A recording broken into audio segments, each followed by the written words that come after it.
You got my mic? Alright, you better pay me enough for this. We wanted to use this. Alright. We're going live and... The pandemic continues as half the population are dying of an unknown blood-borne virus. The CDC yet has not found a cure. This is Raul reporting for ABC News Live. Back to you, Diane. Cut.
So, I want to give my appreciations to my friends and family who made it out here today. And also, to serve and protect the city, it will be an honor. Thank you.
I need more time.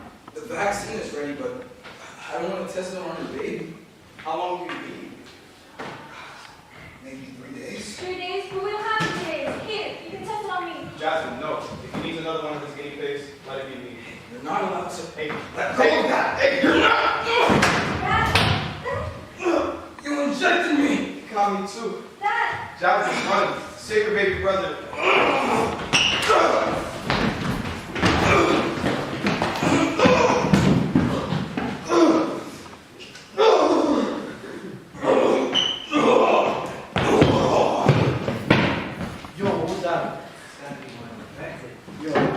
Let's hurry up, I don't want to stay here for too long. Alright, ready?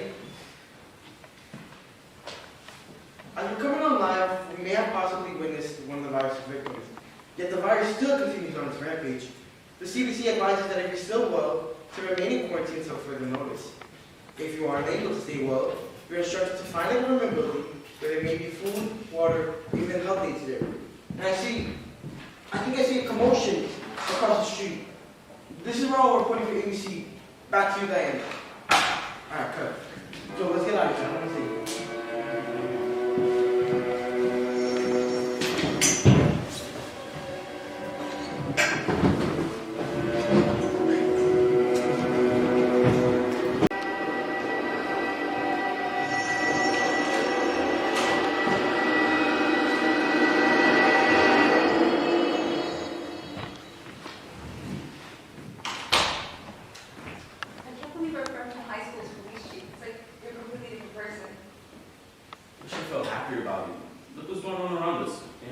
zombie apocalypse. I wish it, there's so much on my mind.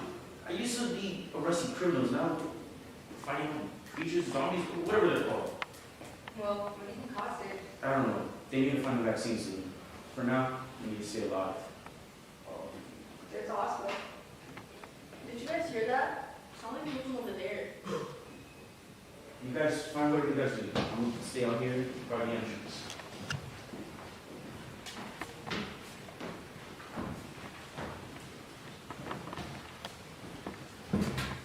Okay, look, Ash, we gotta take as much important stuff as we need, okay? We're not gonna have a chance to do this again.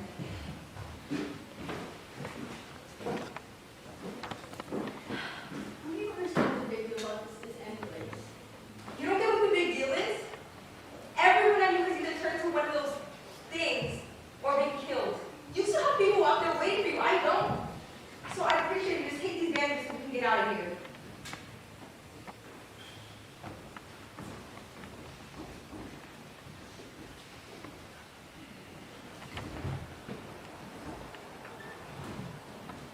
These lights. Is that a dead body? I don't know.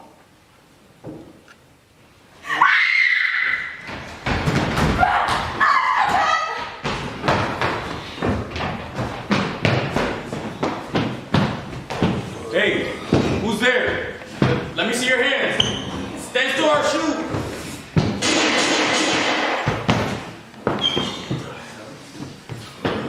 Where is it?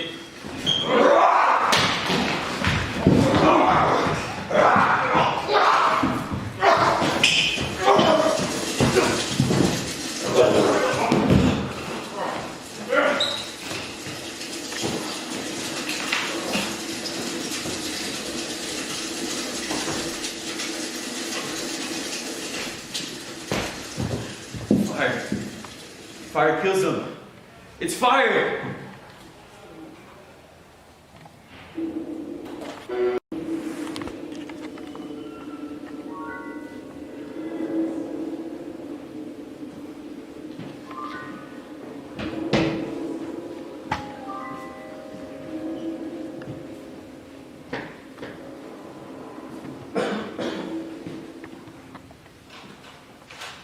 You know what, Kayden? This is your police chief, Ron. You should probably answer first.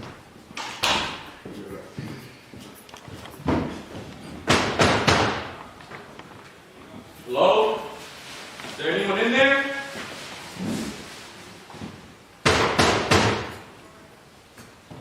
Smells home. Here, I want a flashlight. Try to rip this bad boy open.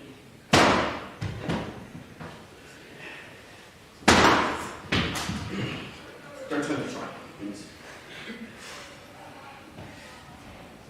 You know what? How much did you try? Yeah, whatever. Okay. You know the little trick I learned in high school? Bet you $5 he's not gonna do this. If I turn it just the right angle, it should open. For $5. Later.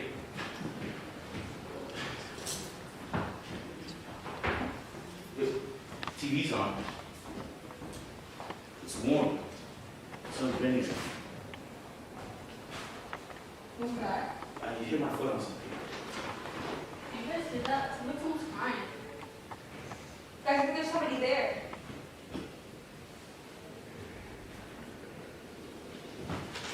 Please don't kill me. Are you okay? Have you been hurt? No, my daddy did it to one of those things. Did he bite you? No, he ran away. Guys, come over. Oh my God, Kayden, you're bleeding. That thing scratched my leg. Did it bite you? No, but it scratched me. I'm still out of blood. Just take her and go. Here, take my things. No. Wait, to me, it says something. Hello? Hello? They found a cure? They found a cure. Yo, finally, bro. Alright, hurry up. Let me put this. Alright. Ready when you are. Alright, 3. After 2 million deaths worldwide, the CDC has finally found a cure, yet the virus has still not been declared eradicated.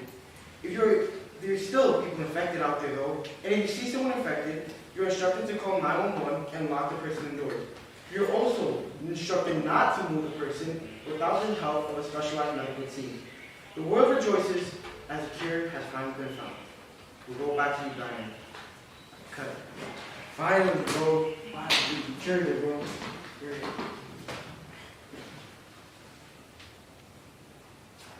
We did it, baby brother. It's finally over. I can't believe we made it. Such a close call.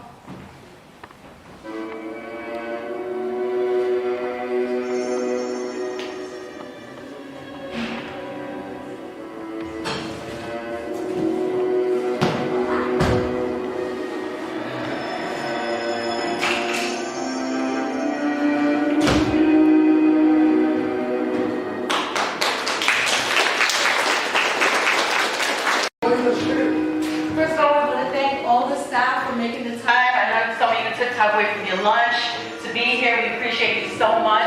Special shout outs to Ms. Ambrose, Ms. Alamari. I know you guys are super busy for being here. All the teachers that came. Ms. Gata, thank you so much. All the lab coats and the science stuff is from Ms. Gata. She personally came to the room and gave them to me. I really appreciate you. Mr. Solomon's Underground. Right there, the students right there. Thank you so much. We had a couple other people videotape. You can just tell me from the social media class. I know we had Mr. Aguayo, Carmen, Dalatine was helping with that. He was also videotaping. Now I just want to call all the cast onto the stage so they can get their flowers, so to speak. Introducing the lady that was holding this all together. You saw her scattered around. Nikita Shumangle, stage manager.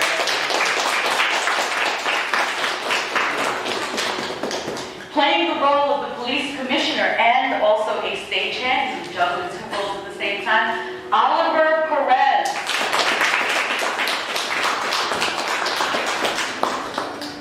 Playing the cameraman and also a stagehand, Raul Sanchez.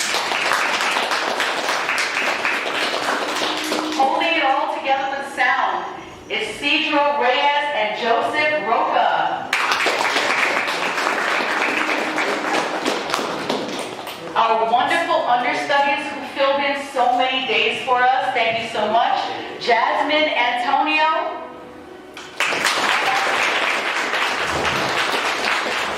Without you, we really could not have progressed in getting the scenes done. Your role was so important as an understudy.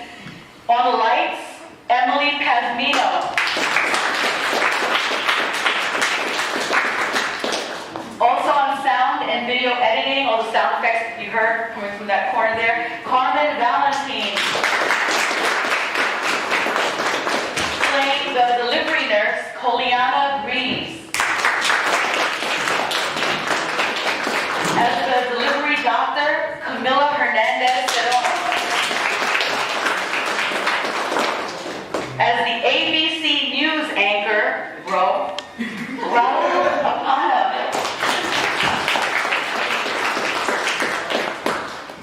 One of our brave heroines in the play, Andriana Cruz.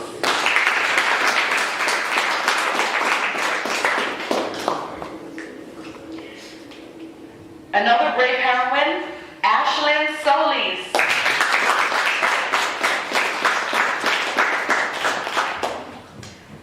As the young heroine protecting her baby brother, Jasmine Lima. As the bereaved father turned zombie, Brandon King.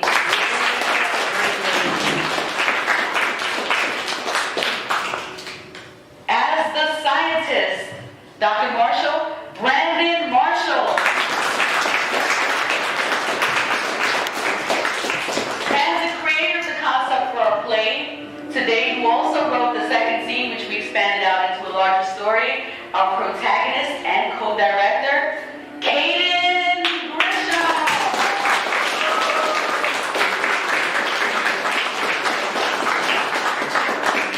And I'm going to sing, and we just wanted to open it up to if anyone had any questions. Oh, I'm so sorry. How could we forget the beautiful, beautiful voice that you heard today, Yes. who helped us running around, getting teachers and all these other things. He's a VIP in the school, very important person. Syed Rizvi.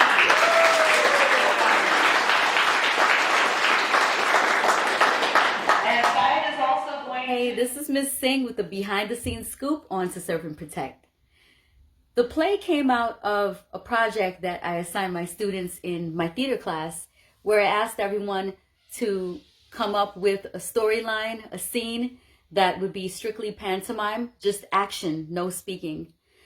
As time went on, groups approached me and asked, can we put a line in here and there, because we're really developing the scene.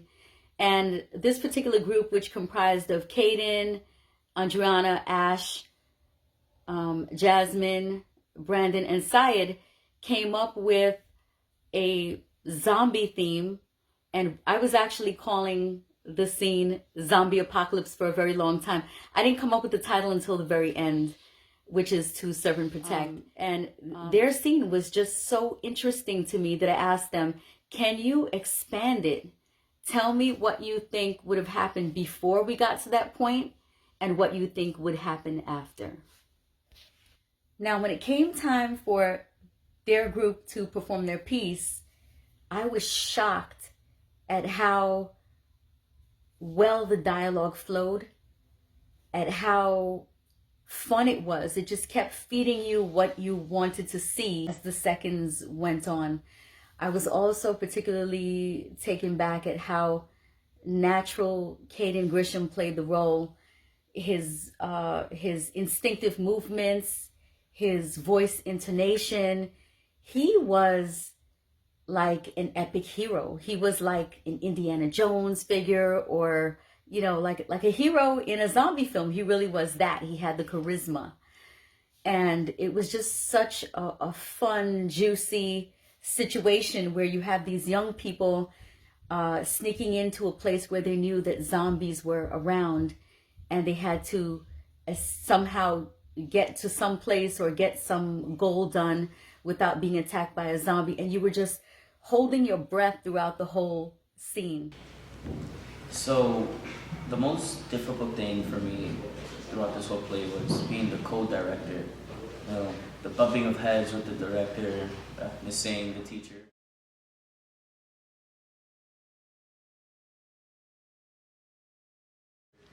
And also, I would say handling the opinions of other people, because others wanted to do, like, let's say, they didn't want that in the play.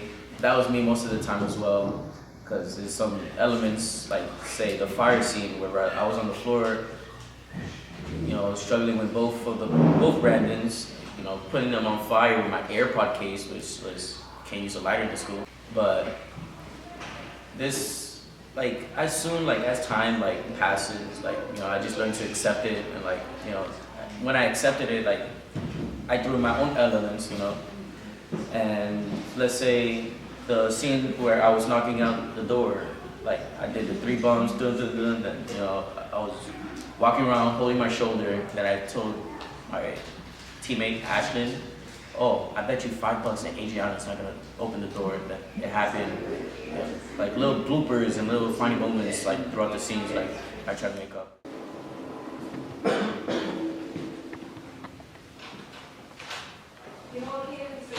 Your police chief should probably answer first.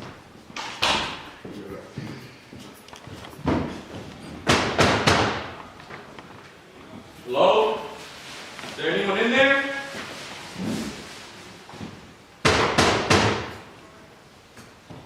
Smells home. Here, hold my flash. Try to break this bad boy open.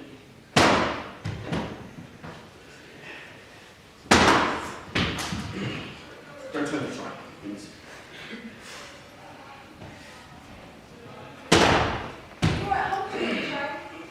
Yeah, whatever. Okay.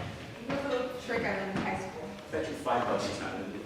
And if I turn it just the right angle, it should open. For $5. Later. Now, when it came for the group to expand the story, they hit a couple of bumps in the road. You know, first of all, it was a group of young people working together artistically for probably the first time, right? So it was difficult for them to identify what direction they wanted to go in, who was the chief, right? All these things came into play.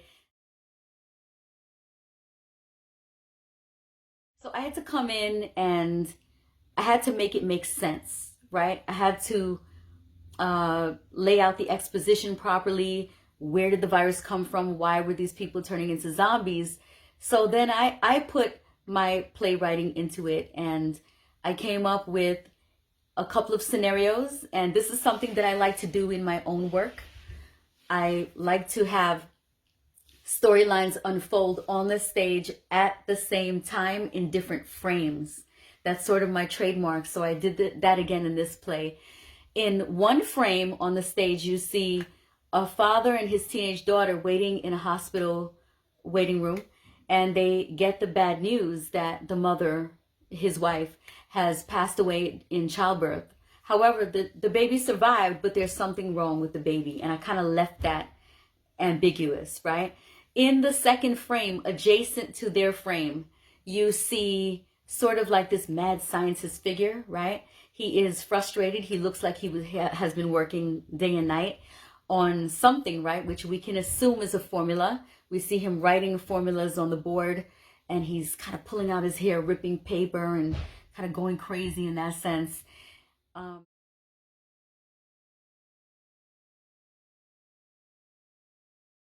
And then on the ground level, we see this heroic figure. He's heroic, but he's also like an everyday guy. Kayden Grisham is being promoted to chief of police. So I wanted to juxtapose these this terrible moment of the father losing his wife, and against, you know, Kayden being uplifted. I wanted to show that juxtaposition. And we tied it together with Syed singing. I asked Syed, can you sing something that's kind of sad but also sort of beautiful? And we had him sing during Kayden being given the medal for his promotion, and while the father is holding the baby that survived, and while the math professor is kind of holding his head in what seems like defeat. So that was my favorite part personally of the writing that I personally did for the play. To me, that it was fun piecing that all together.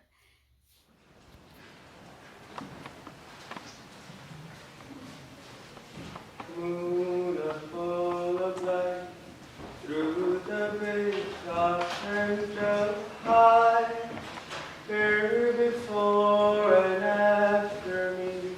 Let's hear it for our new chief of police, Kayden Grisham.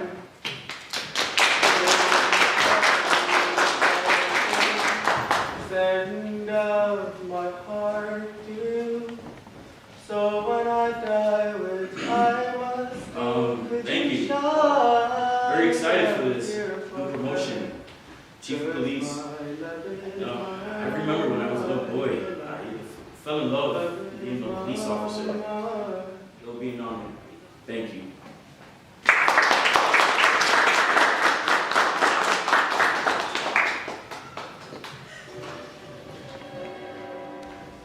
Alright, so the play for me, it was actually kind of hard trying to keep myself composed because we had to do like a lot of rehearsals and stuff, and like it was like over and over and over. You have to restart, and it was really hard to keep that same like passion and energy when rehearsing so many times. So theater just taught me to like keep myself composed.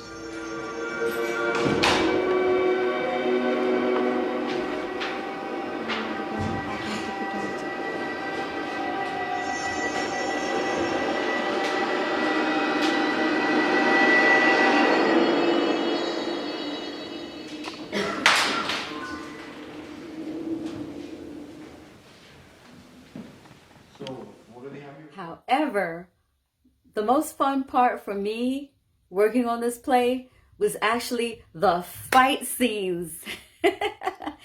I I have no problem writing, right? But when it comes to choreographing fight scenes, I kind of surprised myself. I tapped into like what I knew from films, you know, like I mentioned earlier, Indiana Jones, or just your typical horror or suspense film where, for example, and this is literally what I did with Kayden, one of the zombies attacks him, and working with Kayden, I said, you know what? We gotta raise the stakes for this. The zombie can't just attack you and you shoot him. That's like boring. The zombie can't die from a bullet because humans die from bullets. The zombie has to be special, right?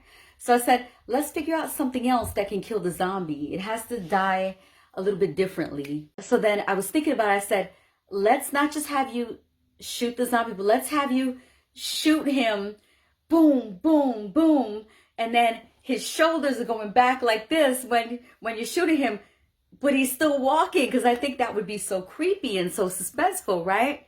So we did that, and then he said, well, what next, Miss Singh? Like, you said the bullets don't work on him, right? So how am I going to kill him? I said, man, I got it.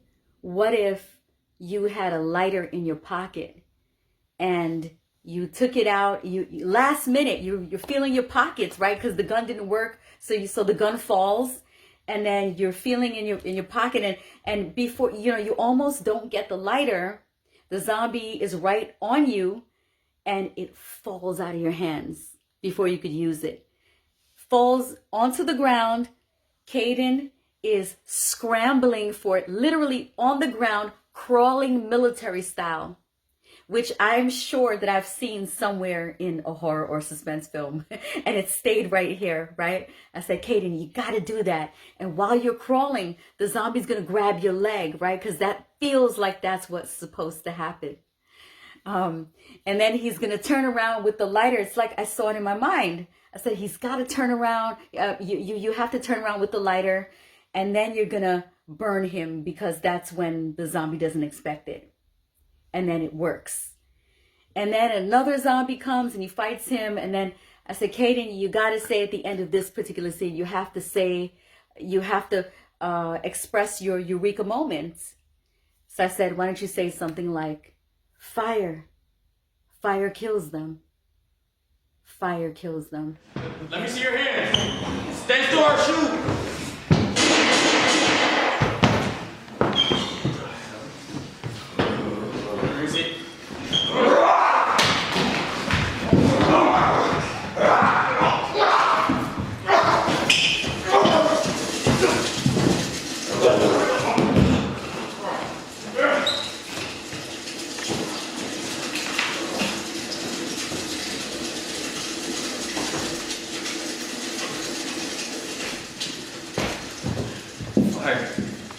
Fire kills them.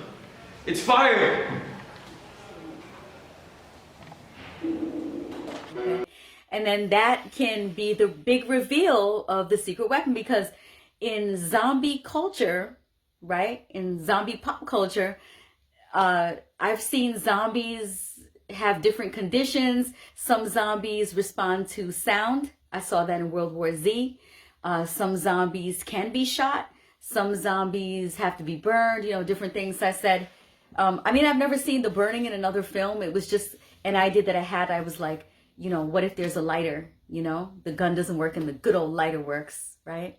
So that was so much fun for me, man, doing the fight scene. I kind of didn't think I had it in me, little old me, you know.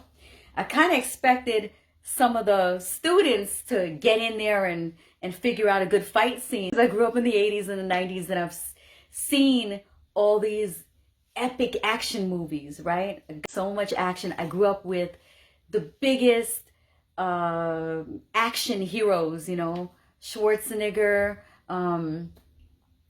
Harrison Ford, you name it, you know. So I've got that in my mind, and I put it to work in the play. The zombie role, or the zombie dad role, it was challenging in different ways, like moving as him, making the sounds, the groans, twitching, like just acting like a zombie overall. And like the rehearsals was just like, I couldn't keep composure sometimes, but like when the day of the play came, like I knew I had to like lock in, you know.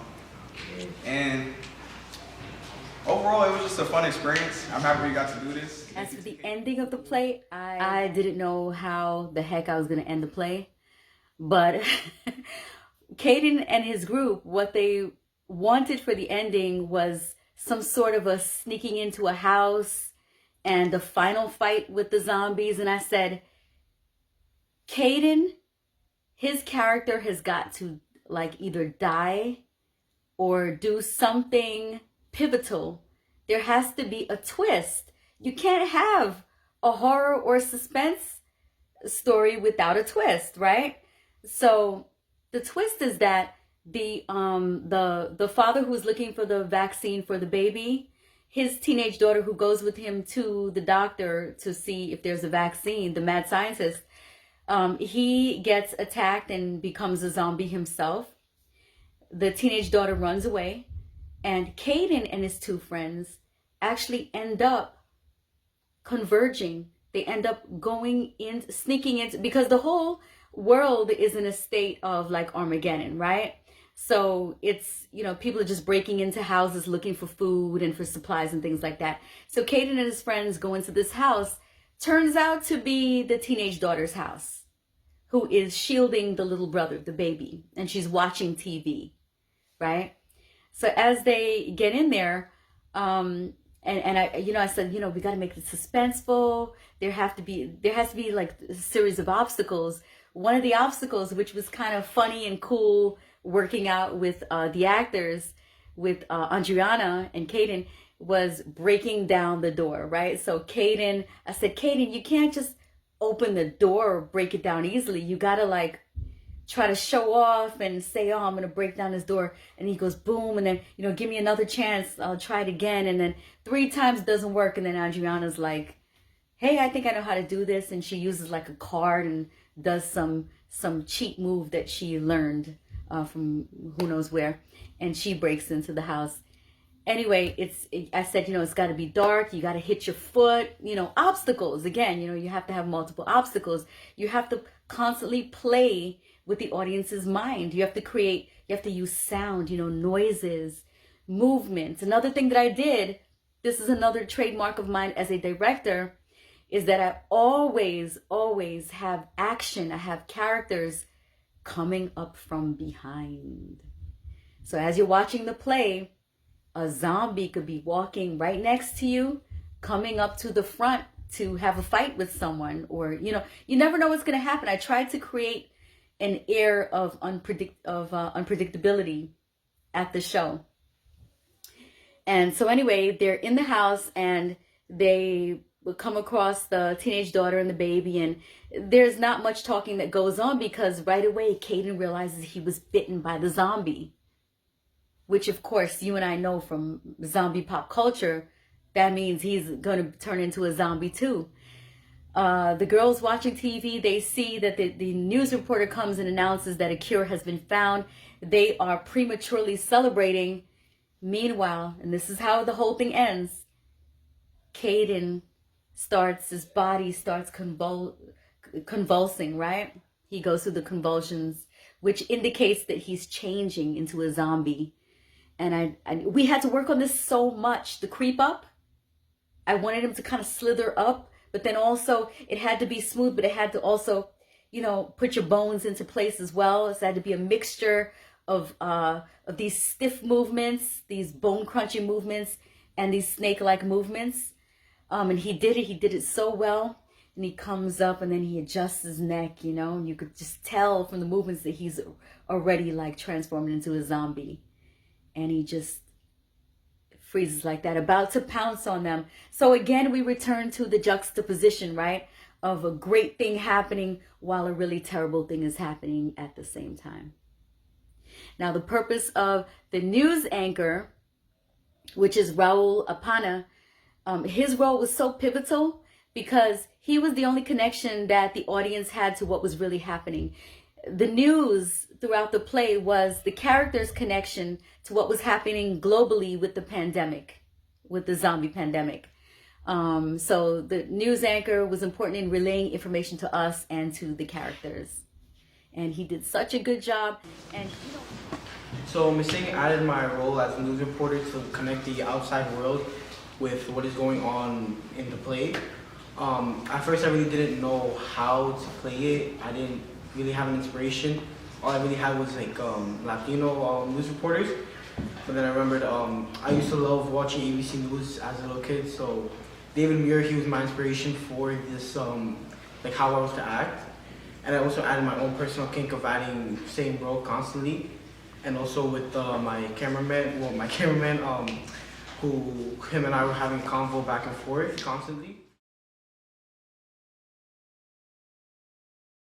And you know, each of these actors, they really put their own stamp on things. Andriana came up with her own speech, which gave her character so much dimension. She talked about losing everyone in her family. You know, she has an argument with her friend, and she was just so heartfelt and convincing. And she came up with those lines on her own.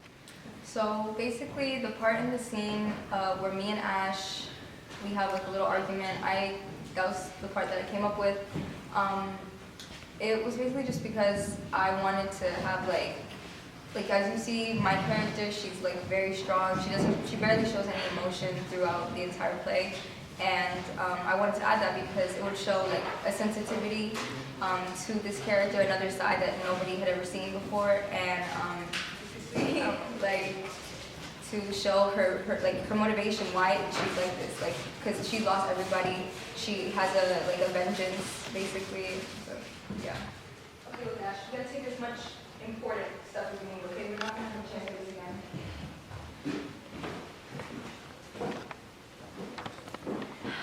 How do you understand what the big deal about this anyways? You don't get what the big deal is? Everyone I knew has either turned to one of those things or been killed. You still have people out there waiting for you. I don't. So I appreciate you just take these bandages so we can get out of here.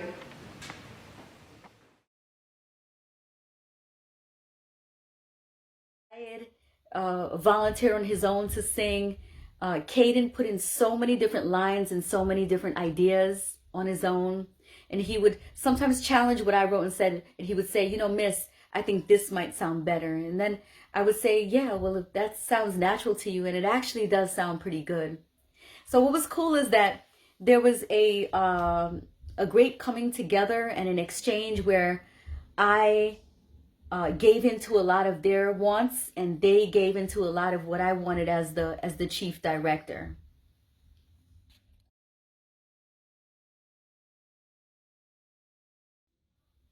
Thanks again for watching. Again, my name is Ms. Singh. I've been teaching theater at Richmond Hill High School since 2006.